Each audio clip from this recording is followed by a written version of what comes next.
Well, the U.S. did two big things in their moves in October, and then now the Netherlands and Japan have come on board.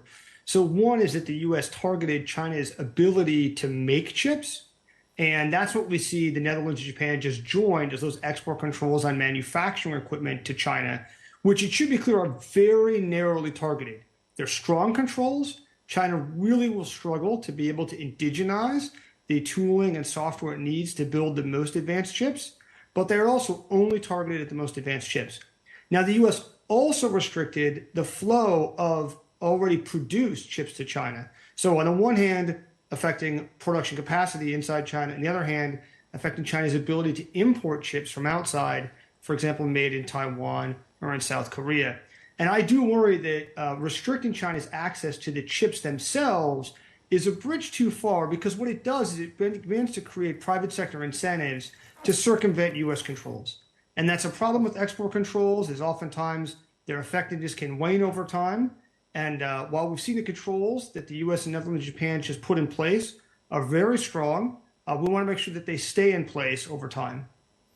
So that's the thing, right? I mean, boy, if you try and deny them, I mean, beg, borrow, or steal, they're going to DIY chips even faster, potentially. And case in point here, I'm not sure whether you saw this, Paul, but a story in the Journal, the Wall Street Journal, China's top nuclear weapons lab used American computer chips decades after the ban.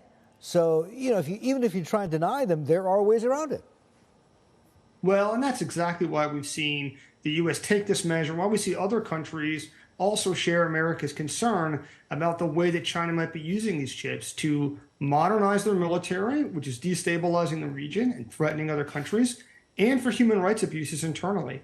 And so these controls affect the most advanced chips themselves, but also supercomputers, which have been used for things like weapons of mass destruction modernization inside China.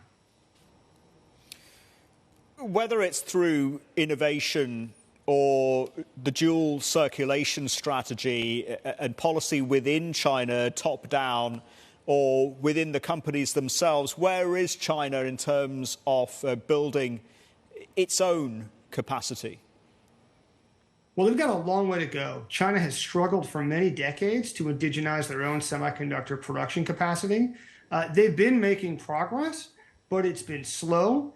And much of China's industrial policy in this area, as in other areas, is very wasteful and inefficient. And this is going to create even bigger barriers to China's ability to indigenize production at the leading nodes. The controls that the U.S. put in place fell in at the 16 and 14 nanometer nodes in production, so locking China out of the most advanced chips. And what we're hearing is that the Netherlands and Japan will have similar controls. A lot of the details we don't yet know. There have been reports showing that it'll affect deep ultraviolet lithography, which is an increase from previous controls in the Netherlands on extreme ultraviolet lithography machines out of ASML.